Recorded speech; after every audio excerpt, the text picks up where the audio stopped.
آدم ونوحا وآل إبراهيم وآل عمران على العالمين. Surah Al-Imran ayat 33 dan seterusnya. Ini berbicara tentang satu kisah yang sangat bagus sekali. Kisah keluarga Imran. Di mana Allah Subhanahu wa taala di sini mengatakan innallaha astafa Adam wa Nuhan. Sesungguhnya Allah telah memilih Adam dan Nuh serta keluarga Ibrahim dan keluarga Imran. Di sini Allah memilih Adam dan Nuh, tidak menyebut keluarga. Tetapi ketika menyebut Ibrahim dan Imran, Allah sebut keluarga. Jadi dua individu dan dua keluarga. Apa alasan Allah Subhanahu wa taala memilih dua individu dan dua keluarga ini? Pertama Adam alaihi salam. Karena Adam adalah abul bashar, dia adalah bapak kita semuanya. Allah lebihkan oleh Allah Subhanahu wa taala karena Allah yang menciptakan langsung Adam dengan kedua tangannya. Kemudian Allah Subhanahu wa taala buat seluruh malaikat sujud kepada Adam. Dan Allah ajarkan pengetahuan-pengetahuan yang tidak Allah ajarkan kepada makhluk yang lainnya. Dan dari Adamlah keturunan manusia dilahirkan. Itulah Adam alaihi salam, abul bashar. Kemudian wa Nuhan, dan juga Nuh juga sama, dia adalah bapak manusia. Maksudnya bapak manusia kedua setelah Adam alaihi salatu wassalam. Karena manusia sampai hari ini itu kalau diurut nasabnya sampai kepada Nuh alaihi salatu wassalam. Karena saat Allah Subhanahu wa taala mengiring tufan dan mengadab kaumnya, tidak ada satu jiwa yang hidup di muka bumi kecuali yang di perahu Nuh saja. Dan di situ terdapat putra-putra yang dari putra-putra Nuh itu semua manusia keturunan mereka. Pertama Ham, kemudian Syam, kemudian Yafis. Tiga-tiganya putra Nuh alaihi salatu wassalam. Makanya Nuh adalah abul bashar ats-tsani, bapak manusia kedua. Dan dia juga rasul pertama yang diutus oleh Allah Subhanahu wa taala.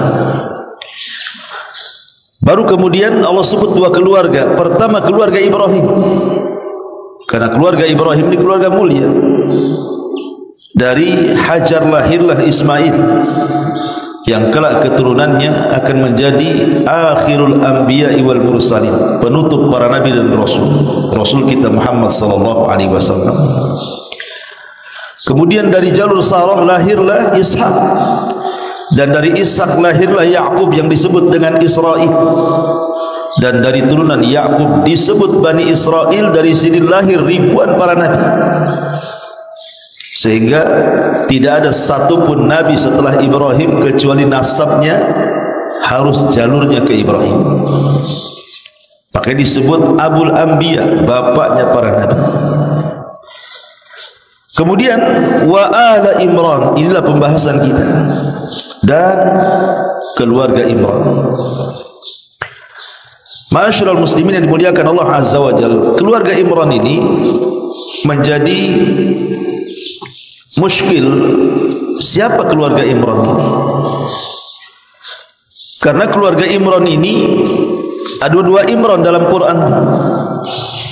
Pertama Imran, ayahanda daripada Musa alaihi salam, Musa ibn Imran. Dan yang kedua ayahanda daripada Maryam, Maryam bintu Imran. Yang anehnya adalah Nabi Musa alaihi salatu wassalam itu punya saudari perempuan yang saat Nabi Musa itu berada di istana Fir'aun, dalam kotak dan ditemukan oleh Asyah bintu Muzahim. Ibunya memerintahkan saudari Musa itu untuk mencari tahu, dan saudari Nabi Musa itu namanya Maryam. Namanya Maryam. Kemudian Maryam sendiri yang disebutkan dalam surah Al-Imran ini, ibunda daripada Isa bin Maryam, ini punya saudara. Saudaranya namanya Harun. Makanya disebutkan dalam surah Maryam itu, ya ukhta Harun, wahai saudari Harun. Dari sini kesannya apa? Kesannya bahwa keluarga dari Maryam ini masih ada hubung kait dengan keluarga Nabi Musa, karena ada kemiripan nama masalahnya. Nabi Musa punya saudara namanya Harun dan punya saudari namanya Maryam. Sementara ayahanda daripada Isa namanya Maryam, punya saudara namanya Harun. Jadi kesannya Maryam dengan Harun itu masih satu keluarga dengan Musa. Tetapi yang betul adalah berbeda zaman. Bahwa Nabi Musa kapan, Maryam pula kapan, enggak ketemu tuh. Boleh jadi hanya kemiripan nama saja. Makanya ketika ada orang-orang Nasrani Najran di zaman Nabi SAW berdebat dengan Nabi SAW soal ini, kemudian mereka mempertanyakan kepada Mughirah bin Syu'bah radhiyallahu anhu. Kemudian Rasulullah SAW ditanya oleh Mughirah tentang nama-nama kemiripan dan kesamaan ini, maka Nabi SAW mengatakan boleh jadi bahwa keluarga Maryam, ibunda daripada Isa, memberi nama saudaranya Harun itu karena ingin menamakan anaknya dengan nama seorang nabi, Nabi Harun. Bukan berarti Harun di sini saudaranya Musa, gitu maksudnya. Masyaallah muslimin yang dimuliakan Allah Azza wa Jalla. Jadi yang betul dalam ayat yang kita bahas ini, maksudnya keluarga Imran adalah keluarga Imran yang melahirkan Maryam, dan dari Maryam lah lahir Isa bin Maryam. Bukan bicara keluarga Imran, maksudnya keluarga Nabi Musa alaihi salatu wassalam. Wa ala Imran alal alamin, di mana istofa di sini Allah pilihkan mereka semua di atas segala umat pada masa masing-masing.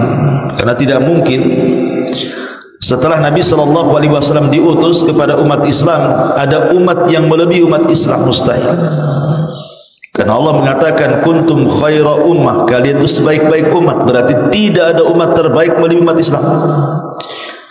Berarti yang dipahami dalam ayat ini, ketika Allah Subhanahu wa taala memilih Adam, memilih Nuh, memilih keluarga Ibrahim dan keluarga Imran di atas alam semesta, maksudnya pada zamannya. Allah pilih Adam pada zamannya, Allah pilih Nuh pada zamannya, Allah pilih keluarga Ibrahim pada zamannya. Begitu juga Allah pilih keluarga Imran pada zamannya. Karena kalau berlaku sampai hari ini, maka akan bertentangan dengan ayat Allah, kuntum khaira ummah, kalian itu sebaik-baik umat.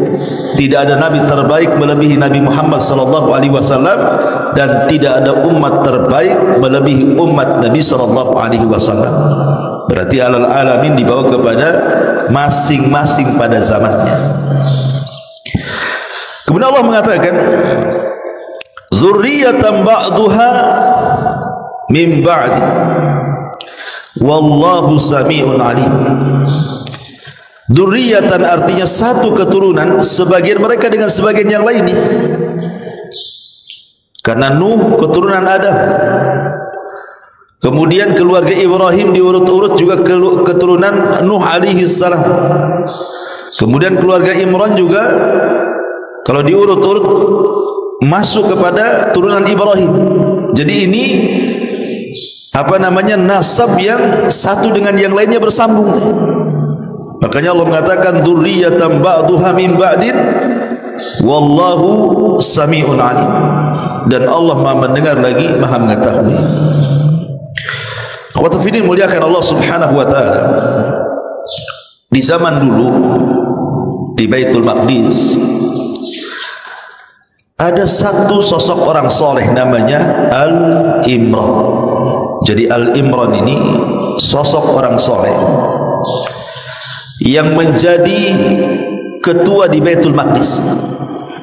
Dialah yang selalu menjadi imam besarnya di Baitul Maqdis, di mana manusia atau orang-orang soleh di zaman itu berguru kepada orang yang namanya Imran ini. Lah Imran ini sangat disegani. Apalagi kemudian di zaman itu juga hidup seorang nabi namanya Zakaria, dan Zakaria juga mengabdi di Baitul Maqdis, bercampur baur dengan orang-orang soleh, termasuk juga keluarga Imran di situ. Lah keluarga Imran ini disebutkan bukan hanya dalam Islam, tetapi juga agama-agama di luar daripada Islam pun menceritakan kisahnya. Baik Yahudi dalam perjanjian lamanya ataupun orang-orang Nasrani dalam perjanjian barunya. Jadi keluarga Imran ini kisahnya ma'ruf, tercantum dalam Quran, tercantum dalam Injil, dan juga tercantum dalam Taurat. Ma'ruf kisahnya.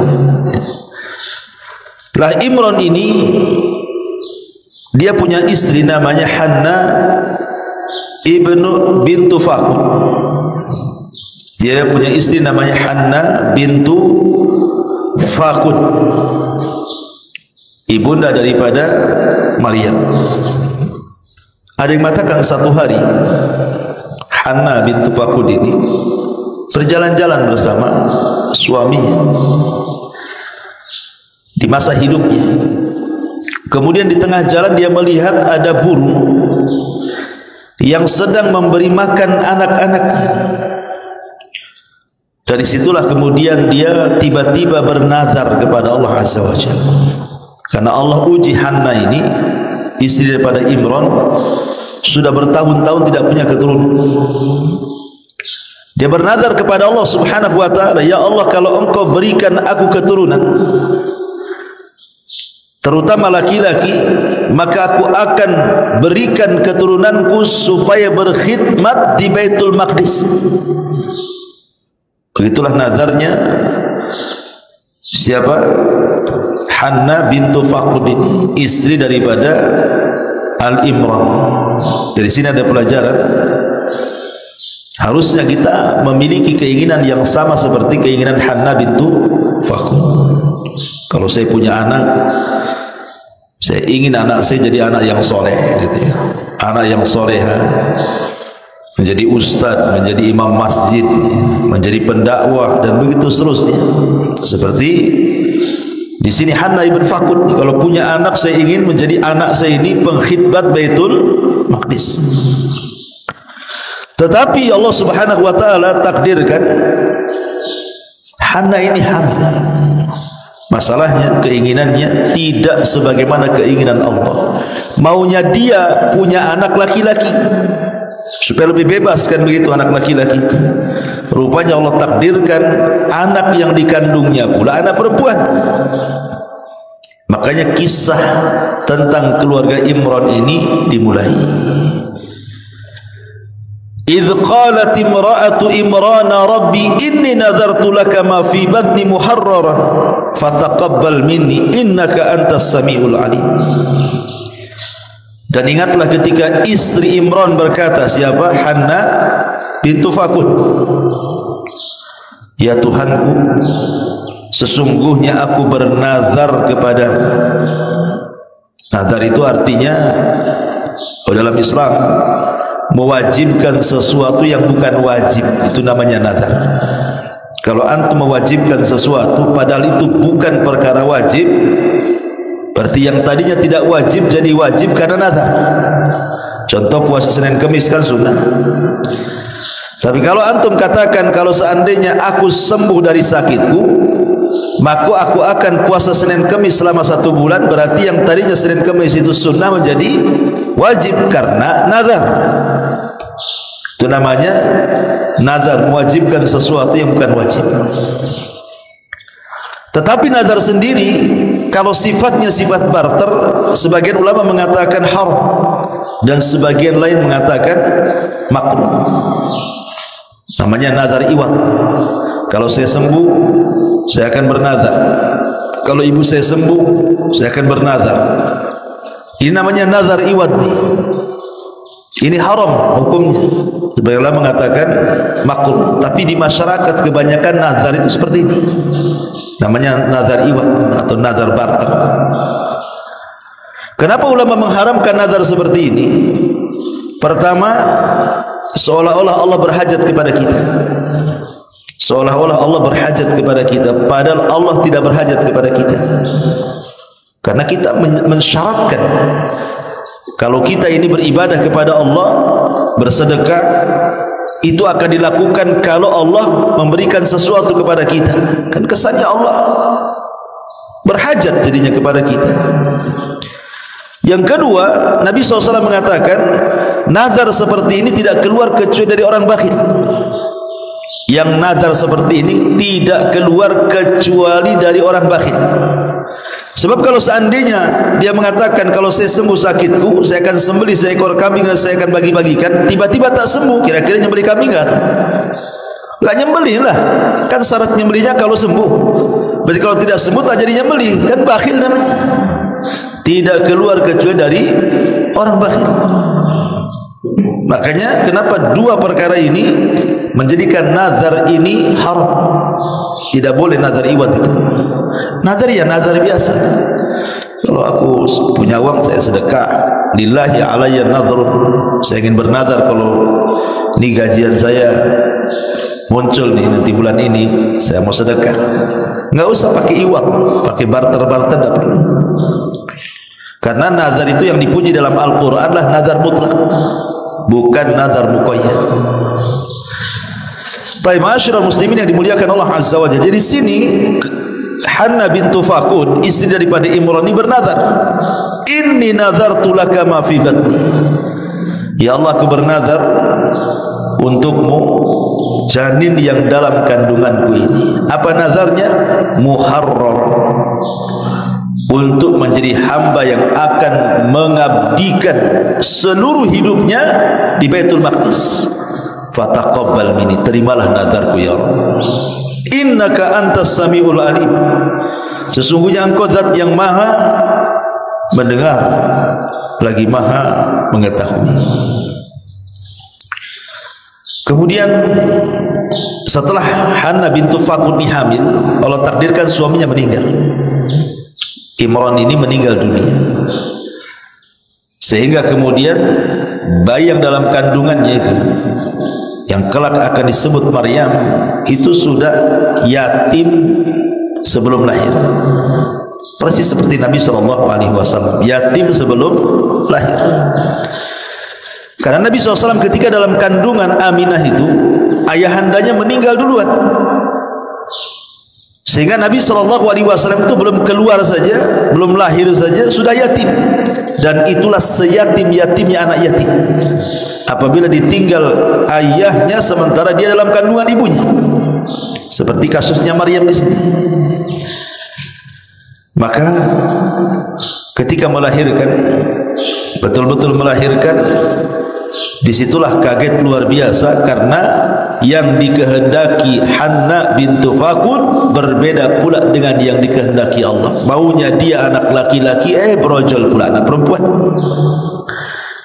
Makanya dia mengatakan falamma wada'atha qalat rabbi inni wada'tuha untha. Ketika dia melahirkan, maksudnya Hanna bintu Fakun, dia berkata, ya Rabb, sesungguhnya aku melahirkan anak perempuan. Di gimana ini? Seolah-olah dia mengatakan, ya Rabb, maafkan aku, sebenarnya keinginanku anak perempuan, anak laki-laki, kenapa pula kemudian yang keluar anak perempuan ini? Jadi seolah-olah dia meminta maaf kepada Allah Azza wa Jalla. Samihni ya Rabb, maafkan aku ya Rabb, aku ingin anak laki-laki supaya bisa mengabdi Baitul Maqdis, tapi pula yang keluar anak perempuan, macam mana pula akan begitu? Tetapi Allah mengatakan wallahu a'lam bima wada'at. Kalimat ini ada yang mengatakan bahwa ini adalah firman Allah yang masuk di sela-sela ucapan Maryam. Tapi juga ada yang mengatakan bahwa ini semua adalah perkataan Maryam yang perkataan Hannah bintu Fakud, istri daripada Imran, di mana sebagian qiraah yang dibaca Nabi itu bukan bima wada'at, tapi bima wada'tu. Ada dua qiraah di sini. Kalau bacaannya wallahu a'lamu bima wada'tu, berarti kalimat ini masih kalimat Hannah bintu Fakud, istri daripada Imran. Tetapi kalau bacaannya wallahu a'lamu bima wada'at, berarti di sini kalam Allah yang diletakkan di sela-sela ucapan Hannah bintu Fakud, dan dua-duanya qiraah benar. Rasul kadang membaca wallahu a'lamu bima wada'at atau wallahu a'lamu bima wada'tu. Dua-duanya benar. Ya. Jadi kalau seandainya kita baca wallahu a'lamu bima wada'at sebagaimana ma'ruf dalam mushaf, berarti ini ucapan Allah yang diletakkan di sela-sela ucapan Hannah bintu Fakud. Jadi maknanya ketika Hannah bintu Fakud ini seolah-olah menyesali kelahiran bayinya, karena yang ia kehendaki anak laki-laki, keluar pula anak perempuan. Seolah dia mengatakan, ya Allah maafkan aku ya Allah, aku ini sebenarnya ingin anak laki-laki tapi keluar pula anak perempuan. Maka Allah mengatakan wallahu a'lamu bima wada'at. Tidak ada masalah wahai Hannah, Allah lebih tahu apa yang dilahirkan. Apa yang dilahirkan kamu Allah lebih tahu. Tapi kalau maknanya wallahu a'lamu bima wada'tu, berarti masih ucapan Hannah bintu Fakud ketika dia mengatakan falamma wada'atha qalat rabbi inni wada'tuha untha wallahu a'lam bima wada'tu. Maka tatkala dia melahirkannya, dia berkata, ya Rabb, sesungguhnya aku telah melahirkan anak perempuan dan Allah lebih tahu terhadap apa yang aku kandung. Berarti ucapan Hannah di sini. Walaysa dzakaru kal untha, dan anak laki-laki tentu beda ya Rabb dengan anak perempuan. Anak laki-laki bebas, tapi anak perempuan belum tentu kan itu. Kemudian wa inni sammaituha Maryam, dan aku memberi nama Maryam. Dalam Islam pemberian nama kepada anak kita itu di usia berapa hari? Di usia 7 hari. Disitulah diakekahi, dicukur rambutnya dan diberi nama. Di sini dalam Quran ketika menceritakan tentang kelahiran Maryam, baru saja kemudian ibundanya Hannah ibn Fakud melahirkan bayi, langsung dia kasih nama. Dari sini disunnahkan memberi nama kelahiran itu ketika bayi lahir sudah diberi nama itu. Terutama kalau antum sudah mempersiapkan namanya. Kan biasanya orang udah mempersiapkan jauh-jauh hari kan. Ini kalau nama perempuan si Anu, kalau nama laki-laki si ini kan gitu. Makanya ketika brojol saja langsung dikasih nama gitu. Nah, sama juga di sini ketika Hannah bintu Fakud ini melahirkan anak perempuan, langsung dikasih nama nih. Wa inni sammaituha Maryam. Aku beri nama anak ini Maryam. Wa inni u'idzuha bika wa dzurriyyataha minasyaitonir rajim. Dan aku memohon perlindungan untuknya kepadamu ya Rabb, dan juga untuk anak cucunya dari gangguan syaitan yang terkutuk. Dalam sebuah hadis, semua bayi yang lahir itu ditusuk lambung kanannya oleh siapa? Oleh syaitan. Makanya ketika bayi lahir itu yasruk, nangis. Tidak ada satu bayi yang lahir kecuali nangis. Kenapa dia nangis? Kadang mengatakan dia ditusuk setan lambungnya. Lambungnya itu ditusuk setan, makanya nangis. Tapi tusukan itu tidak memadaratkan. Hanya setan itu ingin ngasih tahu, kenalkan aku musuhmu gitu aja. Dicolek itunya ya, dicolek lambungnya. Kemudian setan mengatakan aku loh musuhmu. Makanya dia nangis. Lah di antara bayi yang diselamatkan dari tusukan setan itu cuma dua. Pertama, Maryam saat dilahirkan tidak ada setan yang mendekat. Yang kedua, anaknya Maryam, Isa bin Maryam. Jadi bayi yang selamat dari tusukan itu cuma dua, Maryam dan anaknya Isa bin Maryam. Adapun bayi selain keduanya kena tusuk setan, kena toel bahasa kitanya. Aku musuhmu, gitu maksudnya.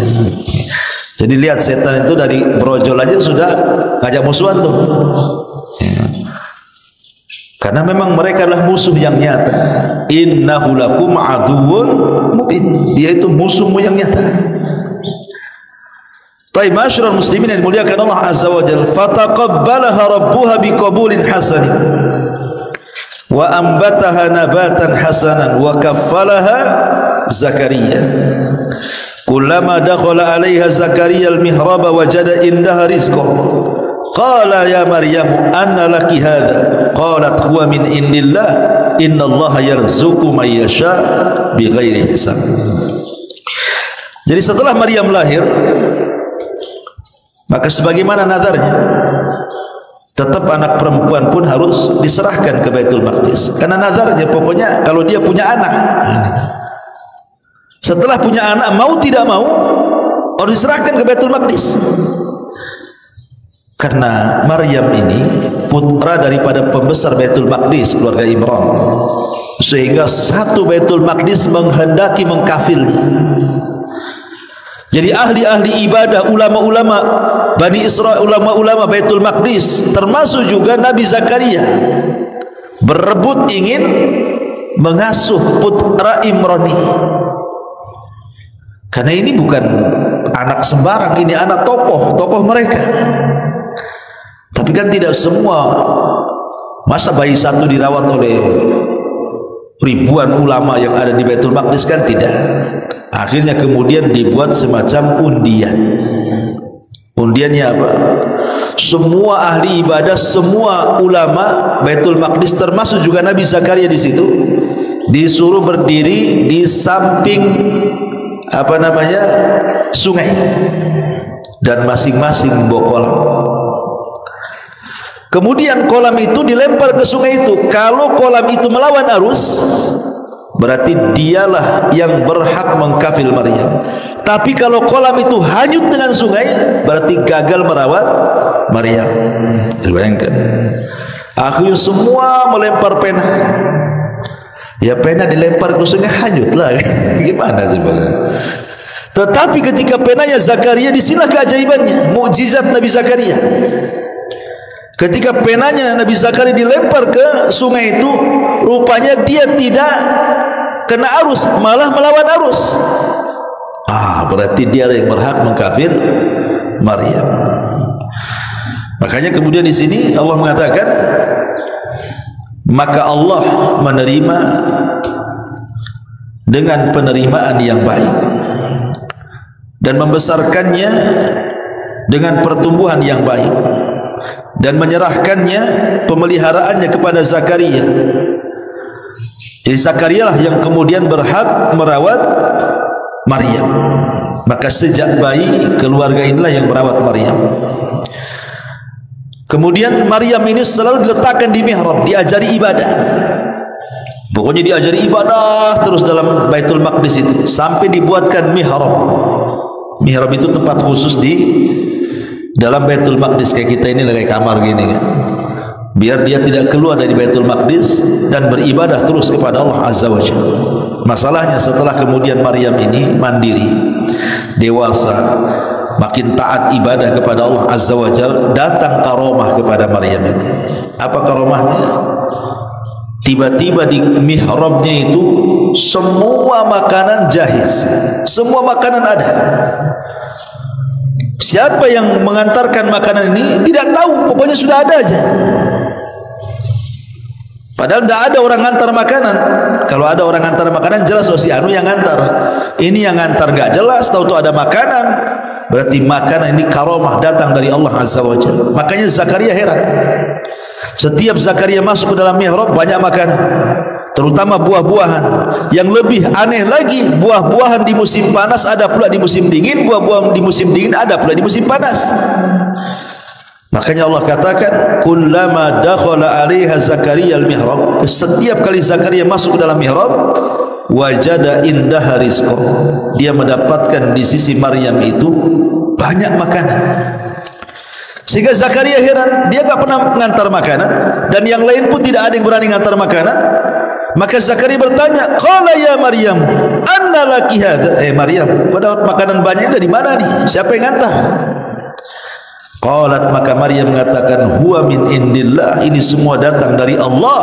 Innallaha yarzuqu man yasha bighairi hisab. Karena Allah memberikan rizki kepada siapa yang dikehendaki tanpa ada perhitungan. Ini namanya karamah, keanehan. Karena keanehan dalam dunia ini ada berapa macam? Ada 6 macam ya. 1, mukjizat, atau yang disebut dengan irhasat dulu. Irhasat ini keanehan, biasanya diberikan kepada seorang nabi sebelum diangkat jadi nabi. Kemudian yang kedua, mukjizat. Mukjizat ini keanehan yang diberikan kepada nabi atau para nabi setelah diangkat menjadi nabi. Kemudian yang ketiga disebut karamah, dan itu diberikan kepada wali-wali Allah Azza wa Jalla. Kemudian yang keempat namanya maunah, diberikan kepada orang-orang soleh, walaupun mereka bukan ulama tapi orang baik, orang soleh gitu ya. Kemudian yang kelima disebut al-ihana. Ihana itu menghinakan, keanehan tetapi dalam rangka menghinakan. Seperti kasus orang yang buta sebelah di zaman Musailamah al-Kadzab, si nabi palsu. Dia datang kepada Musailamah minta disembuhkan satunya supaya bisa melihat dua-duanya. Diludahi sama Musailamah, buta dua-duanya. Jadi bukan sembuh, malah buta dua-duanya. Ini kan ihanah namanya, menghinakan bahwa Musailamah itu bukan nabi tapi nabi palsu ya. Kemudian yang terakhir namanya sihir. Dan sihir itu ya keanehan yang ditimbulkan para dukun, para bomo dan begitu seterusnya. Inilah 6 keanehan. Nah, salah satu keanehan itu namanya karamah. Lah Maryam ini termasuk wanita dari wali-wali Allah. Lah salah satu karamahnya adalah enggak masak, enggak belanja, enggak apa-apa, tahu-tahu udah makan, ada makanan banyak. Kan enak tuh kayak gitu tuh. Ya. Karena Maryam itu tidak pernah keluar dari mihrabnya, betul-betul beribadah kepada Allah Azza wa Jalla. Ma'asyiral muslimin yang dimuliakan Allah Subhanahu wa taala, lah ketika kemudian Zakaria ini melihat keanehan yang tidak pernah dilihat sebelumnya. Kok ada buah-buahan harusnya di musim dingin, kok ada pula di musim panas? Padahal buah-buahan ini enggak susah dicari kecuali di musim dingin. Ini musim panas kenapa ada pula? Atau sebaliknya. Jadi Zakaria terpikir di situ. Kalau Allah mampu mengadakan buah-buahan musim dingin di musim panas atau sebaliknya, bukan mustahil Allah pun akan memberikan keturunan kepada aku, katanya. Karena Zakaria itu diuji oleh Allah, tidak punya keturunan lama, ya udah tua-tua, istrinya sudah diponis mandul, dia pun sudah tua renta. Tapi dengan kejadian seperti itu dia ingin niru Maryam. Dari situ Zakaria pun buat mihrab juga kayak Maryam tuh. Ibadah terus seperti Maryam bintu Imran ini, ingin meniru supaya dapat keanehan. Subhanallah. Dengan cara itu Allah kabulkan keinginan Zakaria. Hunalika da'a Zakaria rabbahu qala rabbi habli min ladunka dzurriyyatan thayyibatan innaka sami'ud du'a. Di sanalah Zakaria berdoa dalam mihrab itu kepada Tuhannya. Ia berkata, ya Rabb, berilah kepadaku dari sisimu keturunan yang baik, sesungguhnya engkau maha mendengar doa. Tiba-tiba Allah katakan, fanadathul malaikatu wa huwa qa'imun yusalli fil mihrab. Kemudian para malaikat datang memanggil-manggil Zakaria. Ketika Zakaria sedang berdiri di dalam mihrabnya melaksanakan salat, apa kabar gembiranya? Annallaha yubashshiruka bi Yahya musaddiqan bi kalimatin minallahi wa sayyidan wa hasuran wa nabiyyan minas salihin. sesungguhnya Allah memberikan kabar gembira kepadamu dengan kelahiran Yahya. Ntar lagi kau ada punya anak nih, namanya Yahya. Dan ingat, ketika itu tidak ada orang namanya Yahya. Inilah satu-satunya nama yang diberikan oleh Allah Azza wa Jal kepada putra Zakaria, namanya Yahya. Tidak ada orang namanya Yahya. Kalau sekarang banyaklah Pak Yahya. Mana rumah Pak Yahya? Tuh sana. Pak Yahya yang mana? Pak Yahya Telkom kah? Pak Yahya Indosat ke Pak Yahya mana? Pak Yahya Pemko tuh kan banyak gitu. Dulu nggak ada, cuma satu aja yang namanya Yahya, itu ya anaknya Zakaria. Musaddiqan bi kalimatin minallahi wa sayyidan wa hasura wa nabiyyan minas salihin. Dengan kelahiran Yahya ini, sebuah firman Allah atau kalimat yang datang dari Allah, dan kelak dia akan jadi sayyidan, jadi pemimpin, jadi panutan, wa hasuran, dan berkemampuan menahan diri. Ada yang mengatakan bahwa Yahya ini anin atau inin. Ini enggak benar kisahnya. Kan Nabi Yahya itu sudah suka perempuan, sehingga orang berpikir jangan-jangan dia impoten gitu. Ini enggak benar, masa Nabi pula disifati dengan sifat yang enggak ya. Bukan, Nabi Yahya tidak impoten. Nabi Yahya itu memang dia menjaga diri, tidak mau melihat wanita, tidak mau memandang wanita.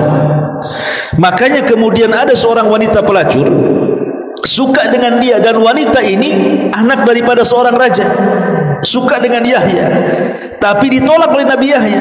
Sejak itulah dia geram, dendam. Akhirnya kemudian dia merencanakan pembunuhan. Jadi dia itu adalah hasuran, orangnya bisa menahan diri. Wa nabiyan, dan juga akan menjadi seorang nabi. Minas salihin, di antara orang-orang saleh. Kemudian Allah mengatakan, qala rabbi anna yakunu li gulamun wa qad balaghani al-kibar wa imraati aqir.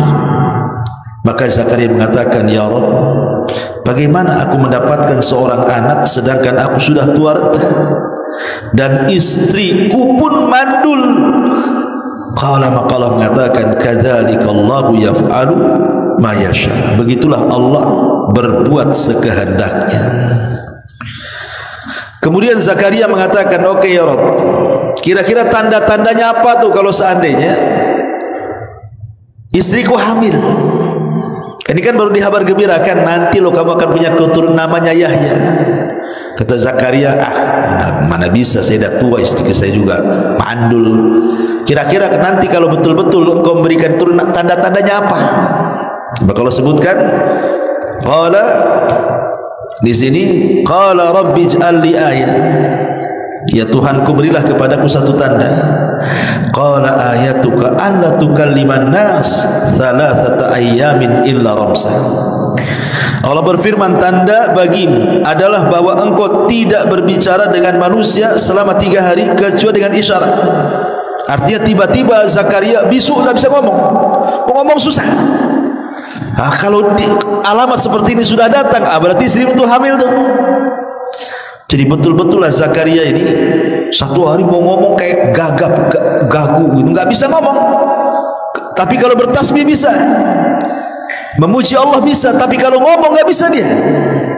Wadhkur rabbaka katsiran wasabbih bil asyi wal ibkar, dan sebutlah nama Tuhanmu banyak-banyak dan bertasbihlah memujinya pada waktu petang dan pada waktu pagi.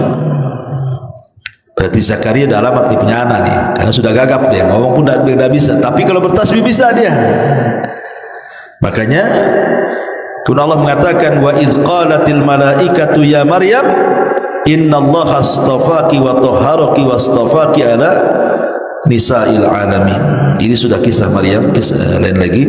Intinya akhirnya kemudian Zakaria pun memiliki keturunan dari istrinya yang diponis mandul. Karena kesabaran dan ibadahnya lahirlah putra beliau Yahya ibn Zakaria alaihi salam. Kita akan mengkisahkan satu orang yang sangat saleh dalam Quran, Bahkan orang ini dicantumkan sebagai nama dari nama-nama Quran. Tentu ketika nama ini dicantumkan menjadi nama daripada nama-nama Al-Quran, menunjukkan orang ini bukan orang biasa, tapi orang yang sangat mulia di hadapan Allah, karena dijadikan nama di dalam Al-Quran. Orang tersebut disebut dengan Luqman Al-Hakim. Jadi kita akan mengkisahkan tentang kisah Luqman Al-Hakim yang ucapannya banyak hikmah. Makanya kemudian disebut Al-Hakim, karena setiap untayan-untayan katanya itu mirip dengan kata-kata Nabi, sehingga terjadi silang pendapat di antara para ulama, apakah Luqman Al-Hakim ini seorang Nabi ataukah hanya sekedar wali dari wali-wali Allah Subhanahu wa ta'ala. Sebagian para ulama, di antaranya Al-Imam Al-Ikrimah dan juga Al-Imam Asy-Sya'bi, mengatakan bahwa Luqman ini bukan wali, tapi dia seorang nabi. Tapi jumhur mayoritas para ulama mengatakan bahwa kana waliyan walam yakun nabiyan. Luqman hanyalah seorang wali dari wali-wali Allah, dan dia bukan seorang nabi.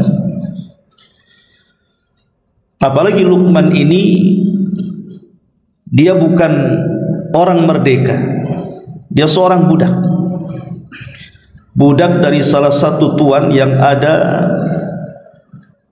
di Mesir. Karena Luqman ini kan berasal dari Sudan, jadi dia tinggal di antara Sudan dan Mesir. Disebut Sudan karena berkulit hitam, dan Nabi sallallahu alaihi wa ala alihi wasallam, perkataan Sa'id bin Musayyib rahimahullahu ta'ala, seorang pemimpin para tabi'in, menantu daripada Abu Hurairah radhiyallahu anhu. Dia ditanya tentang orang-orang mulia dari kalangan kulit hitam, maka Sa'id pun menyebutkan ada 3 orang yang berkulit hitam yang sangat istimewa dalam sejarah. Beliau menyebutkan pertama Bilal ibnu Rabah, kemudian Mahja Maula Umar. Ada seorang laki-laki namanya Mahja, dia adalah budak yang dimerdekakan Umar bin Khattab radhiyallahu an. Dan yang ketiga Luqman Al-Hakim yang disebutkan namanya dalam Quran. Ma'asyiral muslimin yang dimuliakan Allah Subhanahu wa ta'ala, baik, kita akan mulai dari siapa Luqman Al-Hakim, dari mana asalnya, bagaimana nasabnya, kemudian dia hidup di zaman siapa, kemudian bagaimana kemudian Luqman ini diangkat derajatnya oleh Allah sehingga dimuliakan di kalangan manusia, dan apa saja hikmah-hikmah yang keluar dari lisannya, dan tentunya yang paling penting apa saja wejangan dan nasihat Luqman yang diukir dalam Quran, tepatnya dalam surah Luqman. Ma'asyiral muslimin wal muslimat rahimani wa rahimakumullah. Adapun asal kelahiran Luqman, dia terlahir dari negeri Nubah, dan Nubah adalah daerah yang ada di Sudan, ma'ruf. Dan dia orang yang berkulit hitam, tapi kemudian ada yang mengatakan dia tinggal di Mesir, ada yang mengatakan tetap tinggal di Sudan. Makanya orang-orang Afrika yang berkulit hitam, mereka berbangga dengan Luqman Al-Hakim, karena dari jenis mereka terlahir manusia yang sangat mulia, bahkan dicantumkan namanya dalam Quran. Itulah asal kelahirannya. tetapi menjadi khilaf para ulama tentang nasabnya. Ada yang mengatakan nasabnya adalah Luqman ibnu Ba'ura ibnu Nahur ibni Tarikh. Luqman putra Ba'ura, Ba'ura putra Nahur, dan Nahur putra Tarikh atau dikenal dengan Azar, ayah daripada Nabi Ibrahim alaihi salatu wassalam. Ini satu pendapat. Pendapat yang kedua, dan pendapat yang ini adalah pendapat Muhammad ibn Ishaq. Kemudian Muhammad al-Imam As-Suhaili rahimahullah ta'ala mengatakan dia adalah Luqman ibnu Unaqah ibni Sarun, dan dia berasal dari Nubah, dari penduduk Ailah. Kemudian Al-Imam Az-Zamakhsyari juga mengatakan Luqman adalah ibnu Ba'ura ibni ukhti Ayyub, putra daripada, dia adalah Luqman putra Ba'ura, dan Ba'ura adalah putra dari saudari Nabi Ayyub alaihi salatu wassalam. Asha alfa sanatin wa adraka Dawuda wa akhadha anhu al-ilm. Dia hidup 100 tahun, dia hidup 1000 tahun, jadi hidupnya panjang sampai 1000 tahun, dan dia mendapatkan Nabi Daud, artinya sezaman dengan Nabi Daud, bahkan berjumpa dengan Nabi Daud, dan dia mengambil ilmu dari Nabi Daud alaihi salatu wassalam. Ini secara nasab. Adapun pekerjaan Luqman Al-Hakim sendiri selaku seorang budak, Al-Imam Al-Waqidi rahimahullahu ta'ala ada yang mengatakan dia adalah seorang qadhi, meskipun dia budak tapi kemudian dimerdekakan, belakangan dijadikan qadhi di tengah-tengah Bani Israel. Ada juga yang mengatakan dia adalah seorang khayyatan, penjahit. Ada yang mengatakan najjaran, seorang tukang kayu. Bahkan dikatakan oleh Khalid ibn Rabi' dia adalah seorang tukang kayu, tetapi ada juga yang mengatakan dia ra'iyal ghanam, dia seorang penggembala kambing. Jadi di sini terjadi perselisihan ulama, tapi intinya dia seorang budak yang melayani majikannya. Dan dia hidup di zaman Nabi Daud alaihi salatu wassalam. Bahkan Luqman Al-Hakim ada satu kisah yang menarik. Jadi satu hari dia dipanggil majikannya oleh tuannya. Kemudian majikannya mengatakan, "Izbah lana hadhihi syah." Wahai Luqman, sembelihkan untukku seekor kambing. Kemudian kata majikannya, tetapi dari kambing ini keluarkan satu bagian dari badan kambing ini, atyab mudghataini fiha.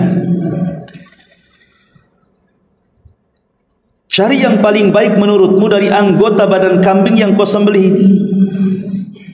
2 anggota badannya ambil. Tiba-tiba fa akhrajal lisana wal qalba. Maka Luqman pun setelah menyembelih kambing, mengulitinya, kemudian memotongnya, dia mengambil 2 anggota badan kambing, 1 lisan dan 1 hati. Kemudian diberikan kepada majikannya. Dari sini majikannya langsung paham bahwa ini bukan orang biasa, ini budak ini. Saking kagumnya majikannya kepada Luqman Al-Hakim, kenapa dia mengambil hati dan juga lisan kambing ini? Karena kata Luqman Al-Hakim, bila mana dalam anggota badan kita ini, lisan kita dan hati kita ini bersih, maka akan membersihkan semua anggota badan kita. Seolah-olah Luqman ingin menasihati seperti itu dengan cara mengambil lisan dan hati kambing. Dan ini hikmah yang luar biasa. Kemudian esok harinya majikannya menyuruh untuk mengambil kembali seekor kambing dan menyembelihnya, dan disuruh mengambil kembali dari anggota badan kambing itu yang paling buruk. Rupanya diambilkan anggota badan yang sama, diambilkan lisan dan diambilkan hati. Kata Luqman Al-Hakim, Kalau seandainya dua anggota ini tidak baik, lisannya tidak baik, hatinya kotor, maka akan membuat badan kita juga rusak, kata dia. Saking kagumnya, akhirnya majikan yang mengatakan, anta hurrun biwajhillah. Kalau begitu aku memerdekakan engkau, engkau merdeka karena wajah Allah subhanahu wa ta'ala. Setelah kemudian Luqman Al-Hakim ini dimerdekakan oleh majikannya, entah kenapa dia kemudian pulang ke rumahnya, semua manusia berkumpul di rumahnya, dari mana-mana datang. Sementara kemudian majikannya sudah tidak lagi dilirik orang. Majikannya kaget, kenapa ini seorang hamba yang aku merdekakan rupanya dicintai oleh masyarakat, sementara tidak ada orang yang datang ke dia, padahal dia orang kaya. Akhirnya kemudian majikannya setelah memerdekakan Luqman melihat kondisi seperti ini, akhirnya dia mendatangi rumahnya kemudian bertanya, kenapa manusia mendatangi engkau? Dan begitu banyak manusia datang dan bertanya kepada dirimu, dan tidak ada satupun yang datang kepadamu. Maka Luqmanul Hakim menasihati majikan, sehari-hari melakukan hal yang tidak bermanfaat, sehingga manusia tidak ada yang datang mengambil manfaat kepadamu, sementara aku berusaha meninggalkan sesuatu yang tidak bermanfaat untuk mengambil yang bermanfaat. Makanya manusia datang kepadaku untuk mengambil manfaatnya. Ini kan hikmah, persis seperti sabda Nabi SAW,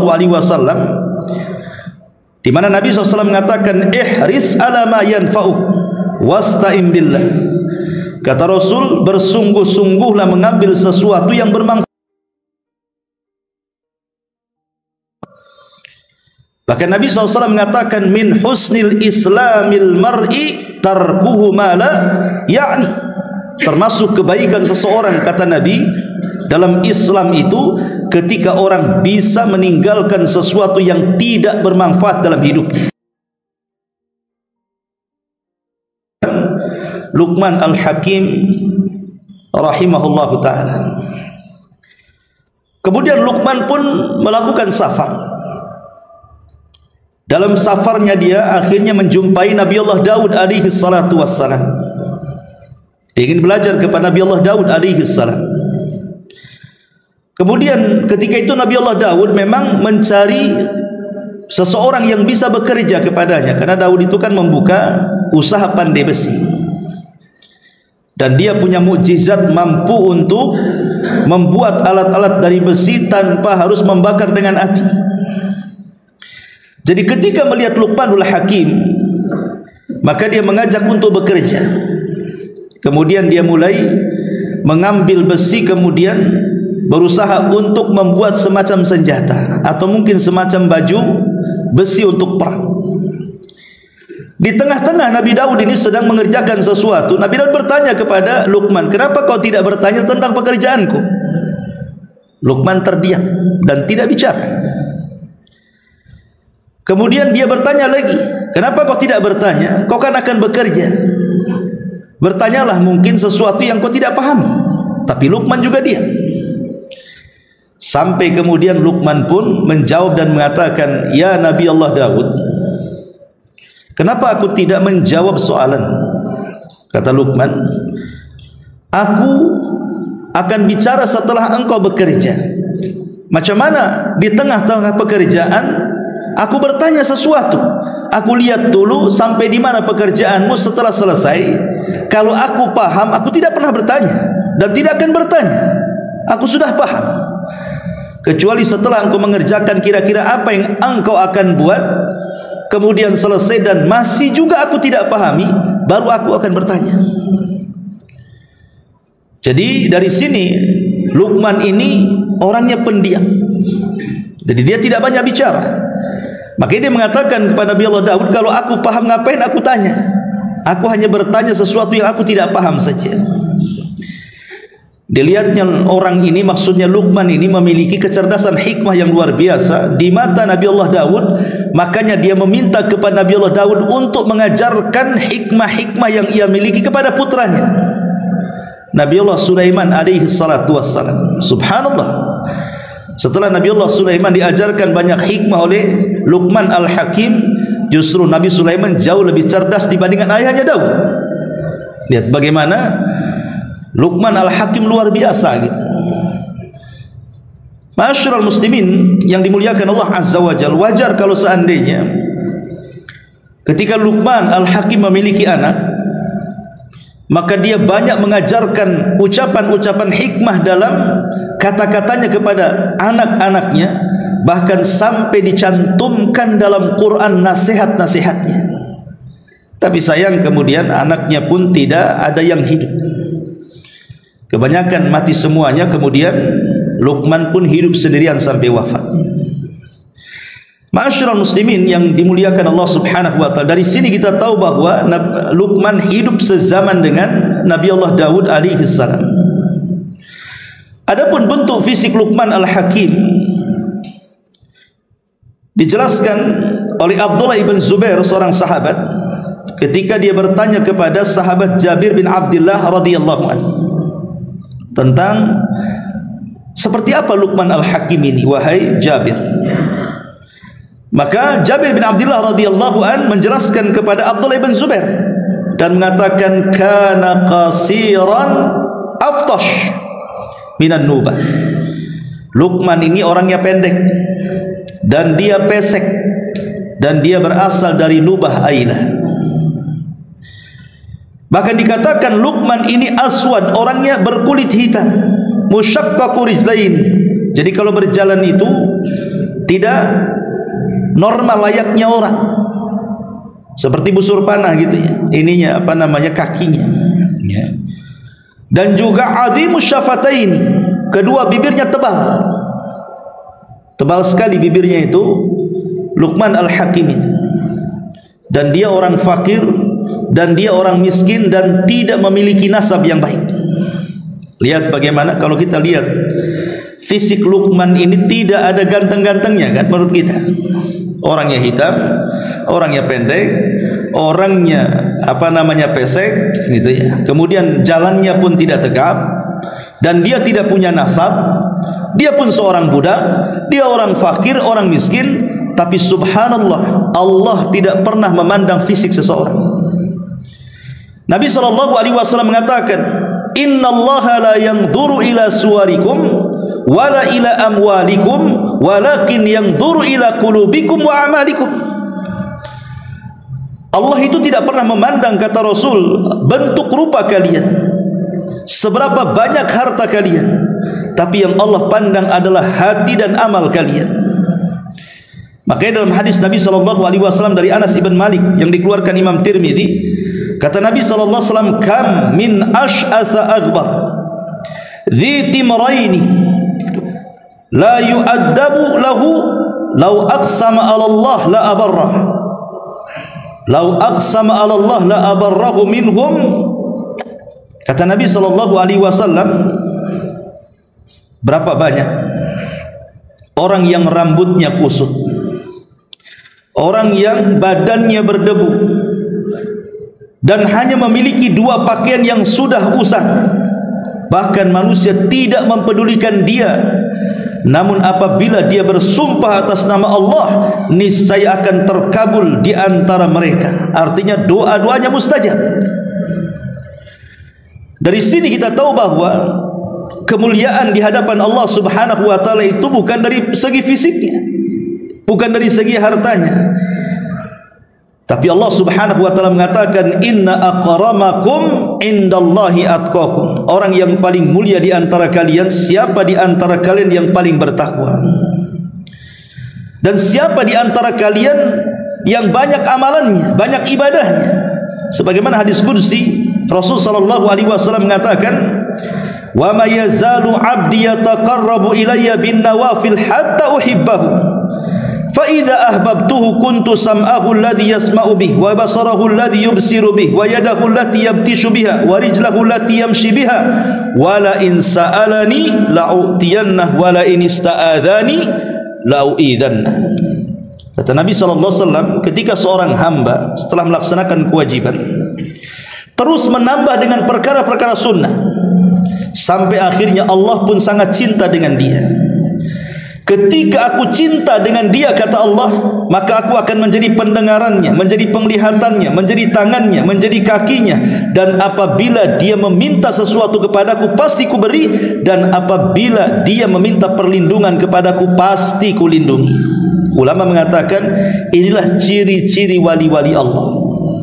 Jadi Luqmanul Hakim, walaupun dia bukan seorang nabi menurut jumhur ulama, tapi dia adalah wali dari wali-wali Allah subhanahu wa ta'ala. Ma'asyiral muslimin wal muslimat rahimani wa rahimakumullah.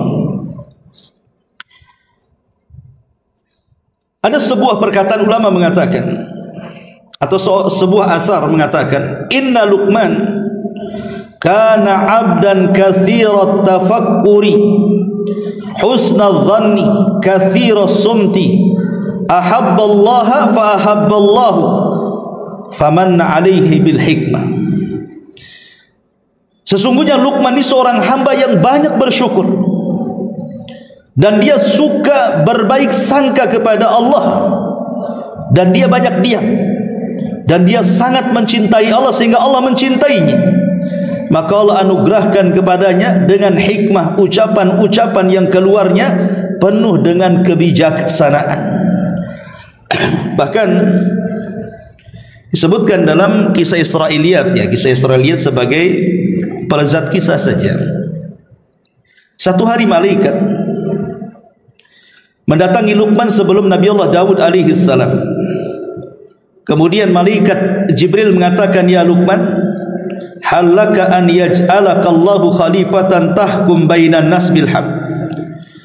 Wahai Luqman, kata Jibril, maukah engkau Allah jadikan pemimpin di permukaan bumi sehingga engkau bisa berhukum di tengah-tengah manusia dengan kebenaran? Maka Luqman mengatakan, in ajbarani rabbi qabiltu. Kalau memang Allah paksa untuk itu, pasti ku terima. Kenapa? Fa inni a'lam annahu in fa'altu dzalik a'anani wa 'allamani wa assamani.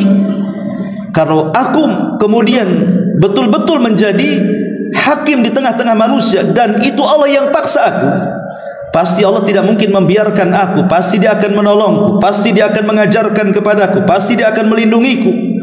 Wa in khayyarani, tapi kalau hanya sekedar Allah memilih, tidak memaksa, kalau mau silahkan, kalau enggak ya enggak apa-apa, itu namanya memilih.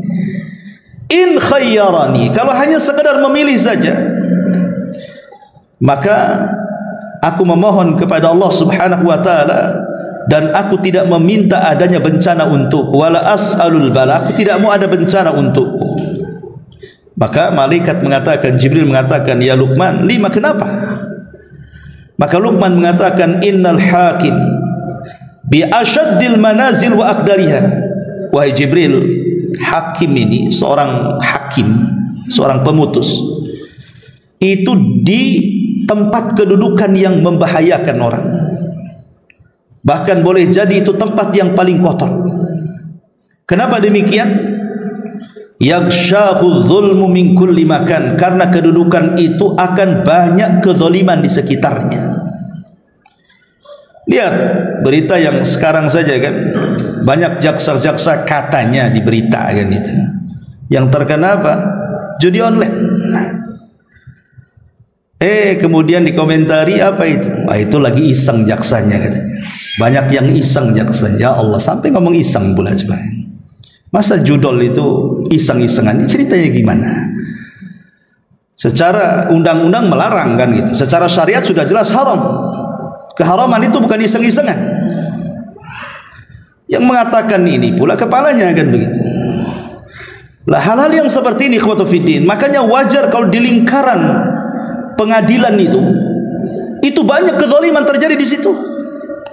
Hakim oknum hakim yang disogok, yang dibayar, atau jaksa atau yang lainnya kan itu. Akhirnya yang harusnya memutuskan yang benar, akhirnya memutuskan kebatilan kan. Wajar kalau Nabi SAW mengatakan hakim itu 3 macam, yang 2 di neraka, yang 1 di sorga. Bayangkan 2/3 hakim di neraka, 1/3-nya di sorga. Artinya lebih banyak di neraka daripada di sorga kan. Kemudian Nabi SAW menjelaskan, adapun hakim yang pertama, dia tahu kebenaran tapi dia langgar dengan kebatilan. Nah, ini hakim neraka ini. Mungkin karena sogokan, mungkin karena ya tersangkanya ini ya antek-antek dia dan begitu seterusnya. Maka jelas mungkin ini hakim tidak akan pernah masuk surga. Yang kedua, hakim jahil. Karena kejahilannya dia tidak paham dengan hukum, akhirnya berhukum dengan kejahilan. Nah, masuk pula neraka dia. Kemudian yang ketiga, hakim yang punya ilmu dan dia amalkan ilmunya, dia tahu kebenaran dan dia terapkan kebenarannya. Ah, ini baru hakim masuk surga yang kayak gini nih. Makanya wajar Luqman Al-Hakim mengatakan di hadapan Jibril, yaghshahu dzulmu min kulli makan. Di seputar hakim itu pasti banyak kezaliman dari mana-mana. Dan itu memang tempat empuk kan. Dia bisa membebaskan, dia bisa menghukum, dia bisa meringankan, dia bisa memberatkan. Itulah hakim. Makanya posisi seperti ini ditolak oleh Luqman. Kalau Allah hanya memilih saja, tidak memaksa, lebih baik aku menghindar gitu. Karena posisi hakim itu akan diliputi dengan kezaliman dari semua tempat. Fayukhdal au yu'an. Bisa saja dia direndahkan atau mungkin ditolong. Fa in asaba, kalau seandainya memang dia benar memfatwakan sesuatu, dia selamat. Wa in akhta tariqal jannah, kalau seandainya dia keliru, maka keliru pula dia menuju jalan ke surga. Ma'asyiral muslimin wal muslimat rahimani wa rahimakumullah. Adapun kenapa kemudian Luqman Al-Hakim ini diangkat derajatnya sedemikian rupa sehingga namanya dicantumkan dalam Quran. Ada sebuah kisah yang disebutkan oleh Imam Ibnu Jarir, seorang ahli tafsir. Dia mengatakan setelah menyebutkan beberapa perawi, dia mengatakan kana Luqman alaihi salam abdan aswada ghalidhas safataini. Sesungguhnya Luqman adalah seorang hamba, seorang budak yang berkulit hitam dan tebal kedua bibirnya.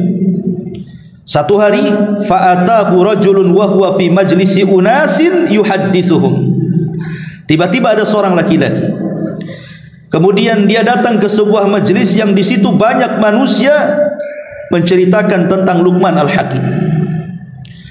Rupanya orang ini dulunya adalah teman dia waktu menjadi penggembala kambing. Tapi setelah berpisah dengan Luqman, dia kaget. Kenapa Luqman ini menjadi orang hebat, dibicarakan manusia, dipuji manusia. Sehingga dia mengatakan, alastalladzi kunta tar'a ma'il ghanama, bukankah dulu engkau mengembala kambing bersamaku? Ya. Bagaimana engkau bisa mendapatkan kedudukan seperti ini? Maka dia mengatakan, kenapa aku seperti ini? Dia menyebutkan 3 kunci di sini. Karena aku selalu sidqul hadis. Kalau bicara aku berusaha jujur. Aku tidak pernah berdusta.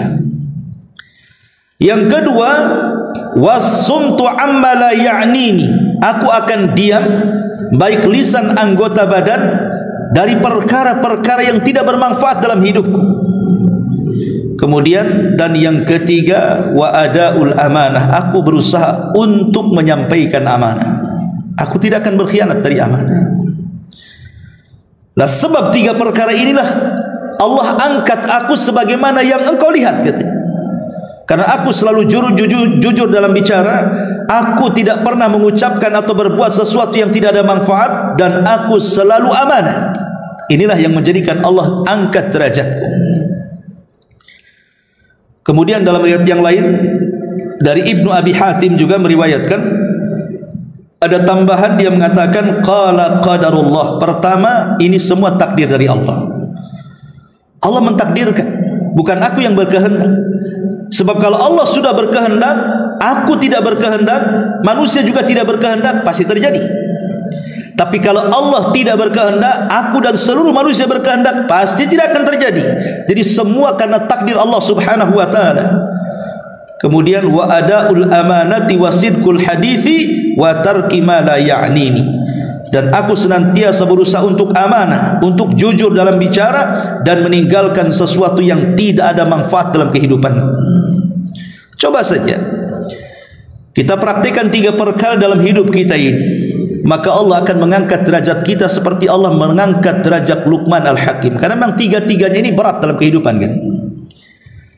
Kita ini diberikan amanah. Jangan lagi cerita amanah harta, amanah kedudukan, amanah kepemimpinan, amanah dengar saja. Kadang-kadang kita tidak bisa untuk menjaganya kan.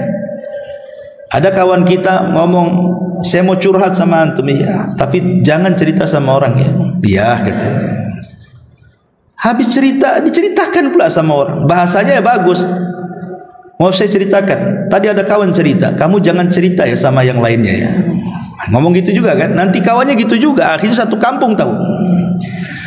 Kalau amanah dengar saja kita tidak bisa menjaganya, atau amanah melihat sesuatu yang sifatnya aib. Kita melihat saudara kita mungkin di atas kemaksiatan, malam-malam jalan ke Nagoya, nampak saudara kawan kita ini gandeng dengan perempuan. Itu kan amanah, amanah melihat namanya. Besoknya cerita, baru tahu saya, si anu semalam saya lihat di sana tuh, gandeng cewek pula di sana. Ini kan amanah melihat kan gitu.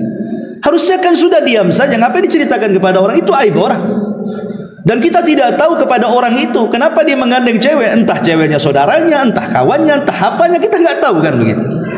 Tapi kalau kita menceritakan apa yang kita lihat, mata kita ini diberikan amanah. Kalau yang seperti yang remeh-temeh ini saja kita tidak bisa menjaga amanah, macam mana amanah yang lebih berat daripada itu? Makanya menjaga amanah itu luar biasa. Ataupun sidqul hadis, mengucapkan kalimat jujur itu memang tidak bisa, karena kita terbiasa dusta masalahnya. Bahkan ada orang yang berdusta itu supaya manusia tertawa.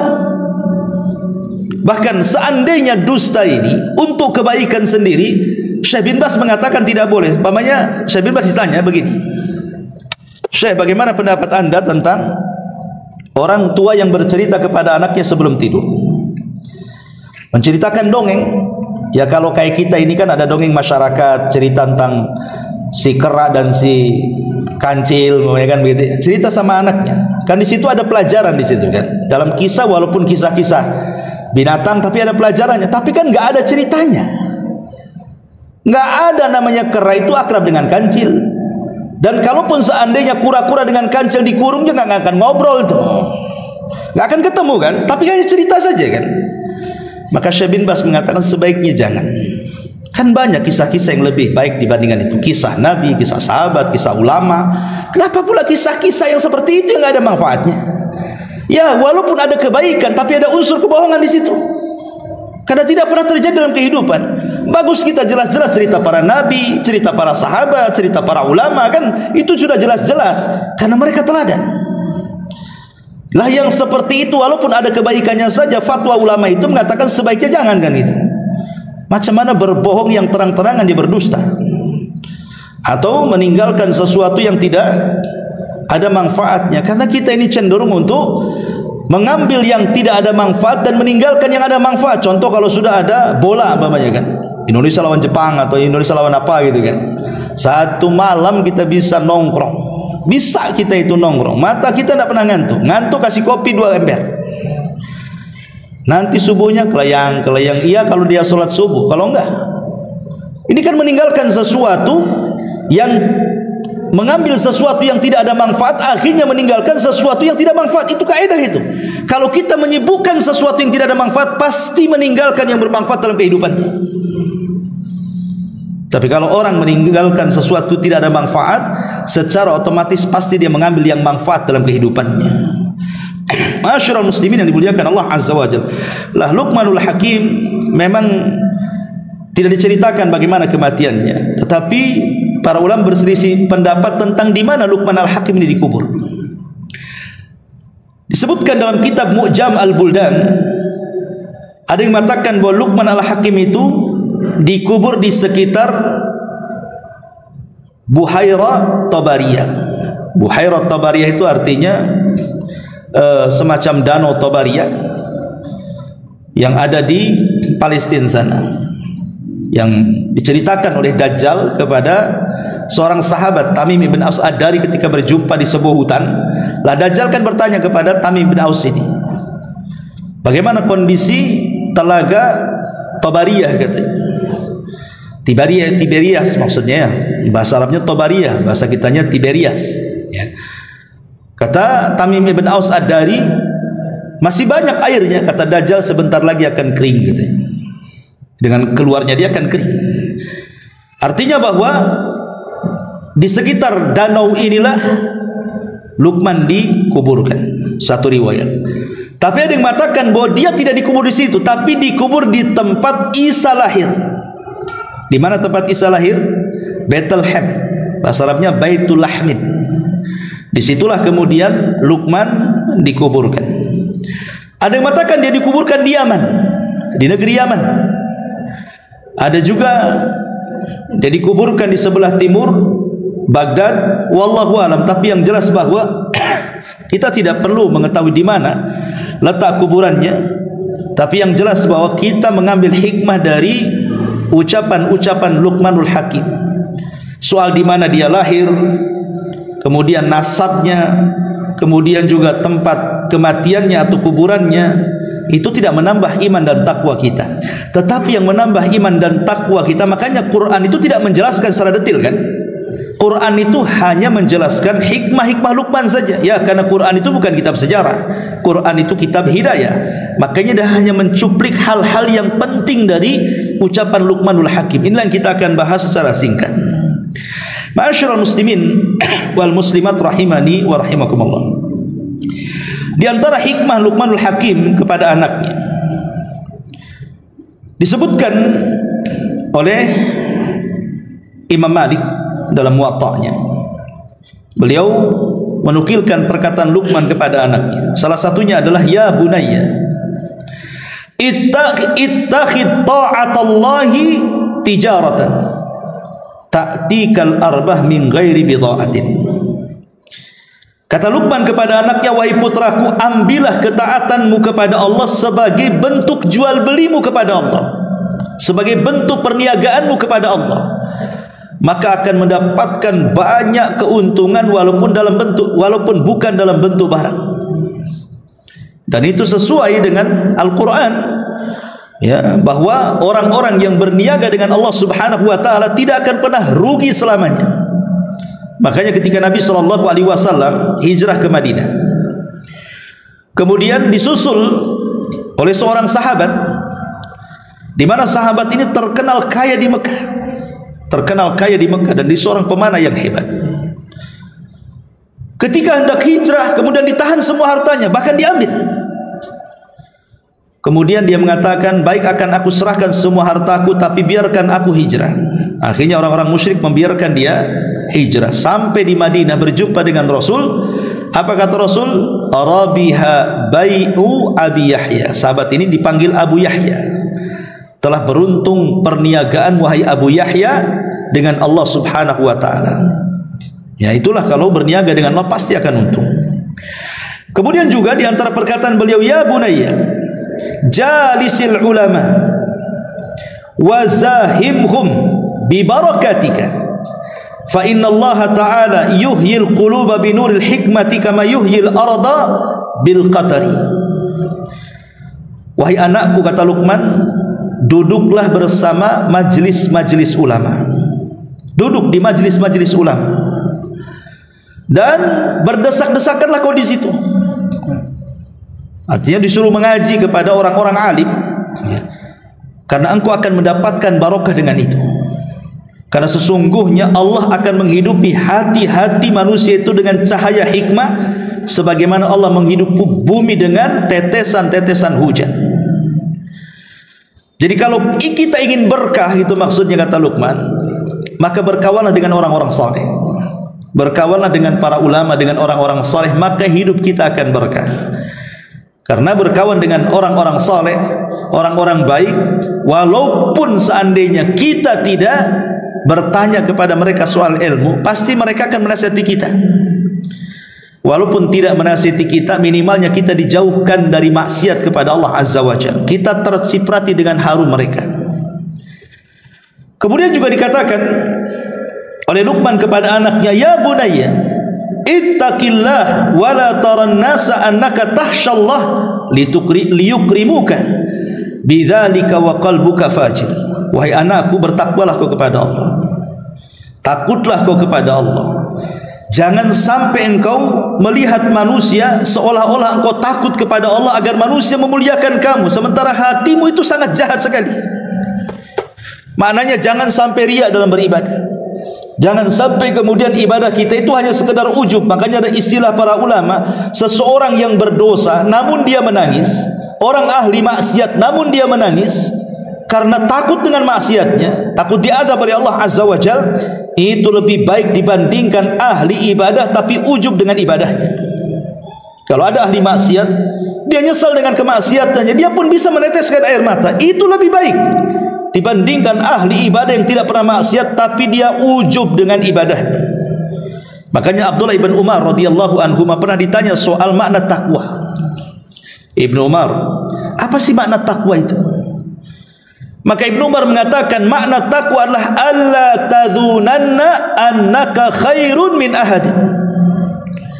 Makna takwa adalah engkau jangan sampai berprasangka bahwa engkau jauh lebih baik dibandingkan orang lain. Jadi orang yang bertakwa itu tidak pernah meremehkan orang, dan dia tidak menganggap dirinya jauh lebih baik dibandingkan orang. Makanya di zaman Nabi ada sebuah hadis yang sahih. Jadi ada sahabat berkumpul banyak sekali membicarakan satu orang. Sahabat ini bicarakan tentang satu orang yang ibadahnya itu luar biasa. Kalah ibadah mereka dengan satu orang ini sehingga dipuji oleh para sahabat. Tiba-tiba Rasul lewat di situ, kemudian ikut duduk di majelis mereka. Kemudian sahabat menceritakan tentang orang ini. Tanpa sadar orang yang diceritakan itu masuk ke dalam masjid dengan rambut yang sangat basah, seolah-olah hampir wudhu, bahkan tetesan wudhunya masih menetes, dan dahinya sangat hitam sekali karena ahli sujud. Kemudian sahabat mengatakan, Rasul, yang kami ceritakan anak muda itu maksudnya orang itu tuh yang menuju ke kita itu. Maka Nabi SAW melihat orang itu, tiba-tiba mengatakan, la, tidak. Inni ara, aku melihat fi wajhihi safqatu syaitan. Aku melihat di wajahnya ada sentuhan setan. Rasul mengatakan begitu. Semua sahabat memuji dia bahwa dia itu orang yang paling ahli ibadah, tidak ada yang bisa menandingi ibadahnya. Tapi Rasul mengatakan tidak. Kau tidak lihat ya wajahnya itu ada sentuhan setan, katanya. Sahabat heran dengan perkataan Nabi. Ketika kemudian betul-betul anak muda ini duduk di tengah-tengah para sahabat, maka Rasul bertanya dan mengatakan, wahai anak muda, aku ingin bertanya, jujur karena Allah, jawab dengan jujur, jangan berdusta. Karena yang bertanya Nabi, tak mungkinlah dia berdusta, karena pasti akan diberitahu wahyu kan. Makanya Rasul mengatakan, jawablah dengan jujur pertanyaanku karena Allah. Apakah sewaktu engkau datang ke kabilahmu, kepada kaummu, engkau merasa dalam hatimu engkau lebih baik di antara mereka? Apakah ketika engkau datang menuju kabilahmu, menuju kaummu, engkau merasa engkau lebih baik dibandingkan mereka? Tiba-tiba orang ini mengatakan, na'am wahai Rasulullah. Maka kata Rasulullah, aku lihat di wajahmu ada sentuhan. Ya, jadi Luqman Hakim mengajarkan kepada kita jangan sampai kita ini mudah untuk memandang negatif orang. Terkadang ada orang yang zahirnya maksiat di depan kita ya. Pokoknya ada orang yang mungkin suka mabok, berjudi atau apa gitu. Pokoknya di hadapan kita ada orang yang ahli maksiat lah. Kita tidak boleh merendahkan dia bahwa kita lebih baik dibandingkan dia, karena kita tidak tahu, boleh jadi di balik kemaksiatan dia mungkin dia pernah berdoa yang kita tidak pernah berdoa seperti dia. Mungkin dia pernah sedekah yang kita tidak pernah sedekah seperti dia ikhlasnya. Mungkin dia pernah punya amalan yang sangat tersembunyi yang kita tidak tahu. Atau boleh jadi mungkin dia setelah itu bertobat dan lebih baik tobat dibandingkan kita. Selama orang masih hidup, itu semua bisa terjadi. Makanya Ibrahim alaihi salatu wasallam dalam hadis yang panjang tentang syafaat itu, ya, pada hari kiamat orang-orang datang kepada Ibrahim setelah datang kepada Adam pun menolak, kemudian datang kepada Nuh pun menolak, akhirnya orang-orang pun datang kepada Ibrahim.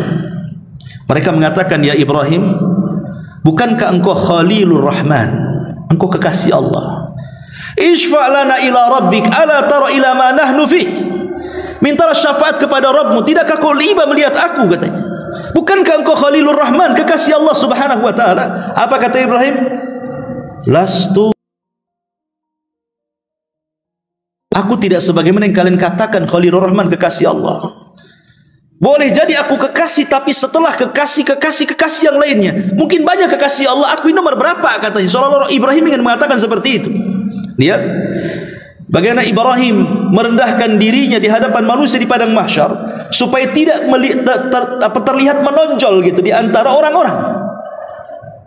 Sekarang ini manusia luar biasa, baru RT saja kenalkan saya RT katanya, biar tahu dia RT-nya, kenalkan saya RW kan gitu. Kalau tujuannya ya supaya dia lapor atau mungkin nggak apa-apa, tapi kalau tujuannya supaya manusia tahu saya tokoh di situ, ini kan kesombongan namanya, ikhwan.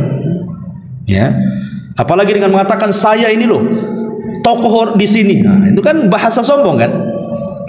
Iya ditokohkan atau tidak kan nggak tahu juga. Ya tokoh belum tentu ditokohkan. Tapi yang jelas bahwa bagaimana Luqman Al-Hakim mengajarkan kepada kita agar kita ini jangan terlihat takut kepada Allah di hadapan manusia supaya mereka menghormati kita, sementara hati orang itu sangat buruk sekali kepada Allah Subhanahu wa taala. Dan banyak lagi ya. Kita fokus dengan nasihat Luqman dalam Quran. Ma'asyiral muslimin wal muslimat rahimani wa rahimakumullah. Allah Subhanahu wa taala berfirman dalam surah Luqman, bagaimana Luqman ini menasihati putranya dan dicatat dalam Quran. Nasihat yang pertama, bagaimana Luqman mengajarkan kepada anaknya tentang tauhid dan bahaya syirik. Apa kata-kata Luqman? Ya bunayya, la tusyrik billahi, innasyirka la dzulmun adzim. Wahai anakku, jangan kau melakukan kesyirikan, karena syirik itu sebesar-besarnya dosa besar, dan itu sebesar-besarnya kezaliman. Subhanallah. Inilah yang harusnya dilakukan setiap orang tua kepada keluarganya. Ku anfusakum wa ahlikum nara. Jagalah diri kalian dan keluarga kalian dari api neraka. Dan tidak ada dosa yang memudahkan orang masuk neraka melebihi kesyirikan. Bagaimana pelaku syirik mudah masuk neraka? Karena sekali saja kita melakukan kesyirikan dan tidak bertobat, maka seumur hidup kita amalan baik kita tidak diterima. La in asyrakta la yahbatanna amaluka wa la takunanna minal khasirin. Hei Muhammad, kalau engkau melakukan kesyirikan kepadaku, maka hancur lebur amalanmu. Kalau seorang nabi saja akan hancur lebur amalannya, jikalau dia melakukan kesyirikan, apatah lagi kita yang tidak banyak amalannya. Makanya kenapa rahasia dihancurkannya umat-umat terdahulu, kenapa kaum Nuh sampai datang banjir kemudian melantakkan semua manusia, tidak ada yang hidup satupun kecuali di perahu Nuh. Kenapa kaum Ad dihancurkan sehingga tidak ada yang tersisa? Kenapa kaum Tsamud juga sama? Kenapa kaum para nabi yang lainnya dihancurkan oleh Allah Azza wa Jalla? Rahasia dosa yang mereka lakukan adalah karena mereka melakukan kesyirikan. Kaum Nuh menyembah patung, Wad, Suwa, Yaghus, Ya'uq dan begitu seterusnya. Dan dari situ kita tahu bahwa rahasia kenapa umat itu dihancurkan itu dosanya karena mereka melakukan kesyirikan. Itu yang pertama. Makanya kalau kita lihat dalam Al-Quran, hampir semua dakwah para nabi dan rasul, mereka mengatakan kepada kaumnya, u'budullaha, sembahlah Allah, tauhidkan Allah, wala tusyriku bihi syai'an, jangan sekutukan Allah dengan apapun. Walaqad ba'athna fi kulli ummatir rasulan ani ibudullaha wajtanibut taghut, dan tidaklah kami utus pada tiap-tiap umat seorang rasul, tugas mereka hanya menyampaikan kepada umatnya, sembahlah Allah dan jauhi sesembahan selain Allah alias taghut. Ini yang pertama. Yang kedua, Luqman Al-Hakim menasihati kepada anaknya agar bukan hanya mentaati Allah secara tauhid dan menjauhi syirik, juga disuruh untuk mentaati kedua orang tuanya. Birrul walidain, subhanallah, persis seperti sabda Nabi SAW. Ketika Nabi SAW ditanya tentang afdalul a'mal, amalan yang paling afdal itu apa wahai Rasul? Atau amalan apa yang bisa masukkan aku ke dalam surga wahai Rasul? Apa kata Rasul? Rasulullah yang mengatakan, tauhidkan Allah, kemudian birrul walidain. Dalam riwayat Rasul ditanya tentang akbar al-kabair, dosa yang paling besar, apa itu wahai Rasul? Kata Rasul, kesyirikan kepada Allah dan durhaka kepada orang tua. Selalu disebut satu nafas. Makanya Allah Subhanahu wa taala mengatakan dalam surah Luqman ini, wa wassaynal insana biwalidayhi hamalathu ummuhu wahnan ala wahnin wa fisaluhu fi amaini anishkur li wa liwalidayka. Hendaklah dia syukur kepadaku, kata Allah, dan syukur juga kepada kedua orang tuamu. Kata Abdullah ibn Abbas radhiyallahu anhuma, ada 3 ayat dalam Quran di mana setiap ayat memerintahkan 2 perkara yang saling bertalian, yang tidak boleh pisah satu dengan yang lainnya. Pertama, aqimus salata wa atuz zakah. Laksanakan salat, tunaikan zakat. Kalau orang salat tidak zakat, ditolak salatnya. Kalau orang zakat tidak salat juga sama, ditolak zakatnya. Yang kedua, atiullaha wa atiur rasul. Taatlah kepada Allah dan taatlah kepada Rasul. Kalau orang hanya taat kepada Allah tapi tidak taat kepada Rasul, tidak diterima ketaatannya. Atau orang taat kepada Rasul dan dia meninggalkan ketaatan kepada Allah, juga tidak akan diterima. Dan yang ketiga ayat ini, anishkurli wali walidaika. Bersyukur kepada Allah, mentauhidkan Allah dan birrul walidain. Kalau kita hanya baik dengan Allah tapi tidak baik dengan orang tua, maka kita tidak akan pernah mendapatkan redhonya Allah. Atau sebaliknya, kita hanya baik dengan orang tua tapi tidak baik dengan Allah Subhanahu wa, tidak pernah syukur nikmat, maka juga kebaikannya akan ditolak oleh Allah Azza wa Jalla. Makanya kenapa Rasul mengatakan ridallah fi ridal walidain wa sukhtuhu fi sukhtihima. Kereduan Allah itu ditentukan redhonya orang tua kepada kita, dan murkanya Allah juga ditentukan dengan murkanya orang tua kepada kita. Ini nasihat yang kedua.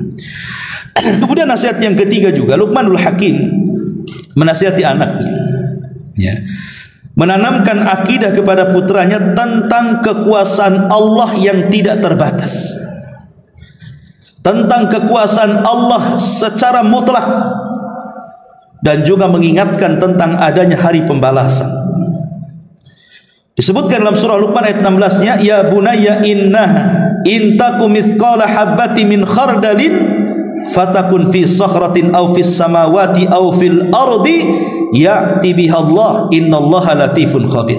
Wahai anakku, sesungguhnya jika ada sesuatu perbuatan seberat biji sawi sekalipun dan berada dalam batu atau tersimpan di langit atau tersimpan di bumi, niscaya Allah akan mendatanginya, akan membalasinya.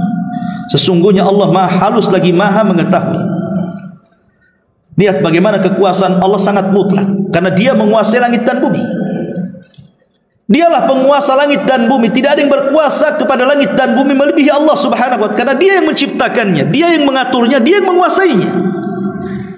Maka siapapun yang melakukan perbuatan dosa, baik anda melakukannya di langit ataupun di bumi, baik perbuatan dosanya kecil ataupun besar, bahkan sekecil biji sawi sekalipun, Allah tahu dan Allah akan membalasnya. Artinya ada hari pembalasan di sana. Sehingga ketika kita yakin hari pembalasan dan kekuasaan Allah di dunia, maka kita terlahir menjadi orang-orang yang baik, orang-orang disiplin, orang-orang bertanggung jawab dan ahli ibadah kepada Allah Subhanahu wa ta'ala. Kemudian yang keempat, Luqman juga memerintahkan putranya untuk menegakkan salat, menegakkan amar ma'ruf nahi mungkar, dan bersabar terhadap musibah. Dalam surah Luqman ayat 17-nya, ya bunayya aqimis salata wa'mur bil ma'rufi wanha 'anil munkar wasbir 'ala ma asabak inna dzalika min azmil umur. Hai anakku, dirikanlah salat, suruhlah manusia mengerjakan yang baik dan mencegah mereka dari perbuatan yang mungkar, dan bersabarlah terhadap apa yang menimpa kamu, sesungguhnya yang demikian itu termasuk hal-hal yang diwajibkan oleh Allah Subhanahu wa ta'ala. Karena 3 perkara ini penting dalam kehidupan. Pertama, bicara tentang solat, ini hubung kait kita dengan Allah. Hubungan kita dengan Allah itu ada pada solat. Yang kedua, beramar ma'ruf dan nahi mungkar itu hubungan kita dengan manusia. Sehingga di sini ada 2 tali yang terhubung. Pertama, hablum minallah dengan solat. Yang kedua, hablum minanas dengan al-amru bil ma'ruf wa nahyu anil munkar. Dan kedua-duanya harus disertakan kesabaran. Orang kalau berhubungan dengan Allah tidak sabar, tidak akan jadi tali itu sampai kepada Allah. Orang kalau ketika mengingkari sebuah kemungkaran dan mengajak manusia kepada kebaikan dan kita tidak sabar, berhenti itu semuanya. Makanya 3 perkara ini menyempurnakan hidup kita. Karena dengan hubungan kita dengan Allah itu memperbaiki kita namanya. Dengan mengajak manusia kepada kebaikan, mencegah manusia dari kemungkaran, itu memperbaiki manusia. Kalau dalam hidupnya terus dirinya diperbaiki dan berusaha memperbaiki orang, sempurna hidupnya. Karena dia bukan salah tapi juga islah, bukan hanya baik tapi memperbaiki. Nah, kalau orang seperti ini, maka sempurnalah hidupnya. Makanya Imam Syafi'i rahimahullah telah pernah mengatakan, kalau Allah tidak pernah menurunkan Al-Quran kecuali satu surat saja, itu sudah cukup. Surat apa itu? Al-Asr. Wal asri innal insana lafi khusrin illa alladhina amanu wa amilus salihat wa tawasaw bil haqqi wa tawasaw bis sabr. Di sini ada 3 perintah. Pertama beriman, yang kedua beramal saleh, yang ketiga berdakwah, yang keempat sabar. Beriman yang melahirkan ilmu, kemudian ilmu yang melahirkan amal saleh, itu memperbaiki diri sendiri. Adapun berdakwah dan sabar ketika berdakwah, itu memperbaiki orang. Itulah yang keluar dari kerugian yang Allah katakan, wal asri innal insana lafi khusrin. Demi masa manusia itu berada dalam kerugian, di dalamnya itu, tapi dia bisa keluar dengan iman dan amal, dakwah dan sabar. Karena dua-duanya, yang dua memperbaiki diri dan yang dua memperbaiki orang lain. Nah, sama juga dengan di sini. Salat memperbaiki hubungan kita dengan Allah. Al-amru bil ma'ruf wan nahyu 'anil munkar memperbaiki hubungan kita dengan manusia, dan kuncinya ada di sabar. Ini juga nasihat Luqman. Kemudian juga nasihat Luqman kepada anaknya, mengajarkan kepada anaknya agar tidak sombong, tidak angkuh, dan tidak membanggakan diri. Dalam surah Luqman ayat 18-nya, Luqman mengatakan kepada anaknya, wala tusair khaddaka linnas wala tamshi fil ardi maraha innallaha la yuhibbu kulla mukhtalin fakhur. Dan janganlah kamu memalingkan mukamu dari manusia karena sombong, dan janganlah kamu berjalan di muka bumi ini dengan angkuh. Sungguh Allah tidak menyukai orang-orang yang sombong lagi membanggakan dirinya. Malik ibn Dinar seorang alim, pernah berjalan. Tiba-tiba setelah dia istirahat, datanglah wali Basrah, pemimpin Basrah, gubernur Basrah. Selain gubernur, dia pun panglima perang.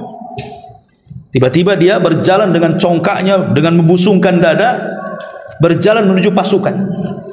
Jadi Malik ibn Dinar, seorang alim, menasihati sang raja ini, sang wali, sang perdana menteri Basrah sekaligus pemimpin perang ini, jenderal ini, dan mengatakan, jangan berjalan seperti itu. Itu berjalannya penduduk neraka. Jadi nasihati seperti itu. Janganlah kau berjalan seperti itu, membusungkan dada, angkuh, sombong. Berjalan engkau yang seperti itu berjalannya penduduk neraka. Marah di sang jenderal ini dan mengatakan, ala ta'rifuni, enak saja kau ngomong, kau enggak kenal aku, katanya. Kata Malik ibn Dinar, bal a'rifuka haqqal ma'rifah, bahkan aku lebih kenal daripada dirimu sendiri, katanya. Kaget sang jenderal ini, sehingga mengatakan, kaifa ta'rifuni, bagaimana kau bisa mengenal aku? Maka dia mengatakan, engkau ini dikeluarkan dari 2 lubang yang najis. Pertama dari lubang bapakmu yang dipancarkan kepada lubang ibumu, dan dua-duanya lubang najis. Dari situ keluar kencing. Dan dalam perutmu sekarang penuh dengan najis. Dan kalau engkau mati kemudian tidak ada yang mengurusmu, maka bangkaimu juga akan menjadi najis, tidak ada orang yang mendekatimu, katanya. Lalu terdiam sang jenderal. Berani kali dia. Tapi dia baru sadar, ucapan orang ini benar. Akhirnya dia menangis kemudian pergi. Ya. Jadi apa yang disombongkan coba? Kita semua keluar dari lubang yang najis, bahkan 2 lubang yang najis. Di perut kita penuh dengan najis. Dan kalau kita meninggal, tidak ada yang mengurus, sekalipun presiden mati, seminggu biarkan dia sampai membusuk, tidak ada orang berani mendekati dia. Orang mulia itu karena ruhnya masih ada. Makanya ketika malaikat sujud kepada Adam, itu bukan kepada fisiknya Adam, tapi kepada ruh yang dimasukkan ke dalam Adam. Mana dalilnya?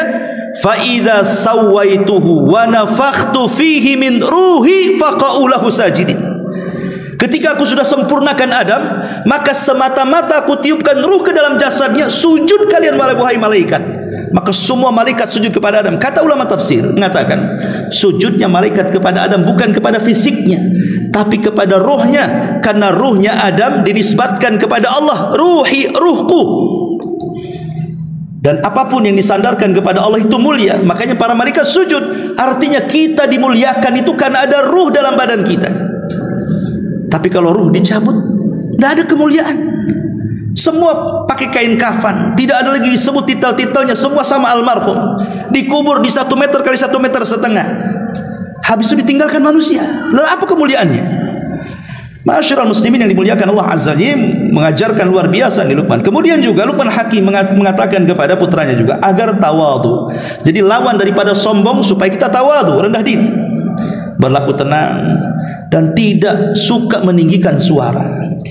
Dalam Luqman, surah Luqman 19-nya, waqsid fi masyika waghdud min sautika inna ankaral aswat la sautul hamir. Anakku, kata Luqman, sederhanalah kamu dalam berjalan, lunakkanlah suaramu, sesungguhnya seburuk-buruk suara adalah suara keledai. Kenapa Allah mengatakan seburuk-buruk suara keledai? Pada Allah yang menciptakan keledai, Allah yang membuat suara keledai bisa bicara, bisa mengeluarkan suara. Allah juga yang membuat dia bersuara, dan Allah menciptakan suaranya. Tapi Allah mengatakan seburuk-buruk suara keledai. Dia yang menciptakan keledai, dia yang menciptakan suara, dia pula yang mengatakan seburuk-buruk suara keledai. Artinya apa? Ada manusia itu yang suara mereka persis seperti keledai. Keluar dari lisannya celaan-celaan, bulian-bulian, hinaan-hinaan. Keluar dari lisannya menggibah, menghina, namimah. Ada orang-orang seperti itu. Lah yang menciptakan kita Allah, yang menciptakan suara kita Allah. Tapi ada juga Allah menciptakan orang-orang itu yang kasar dalam ucapannya. Maka Luqman Al-Hakim mengingatkan, jangan sombong, rendah diri, tenang, tidak perlu tergesa-gesa, dan rendahkan suara.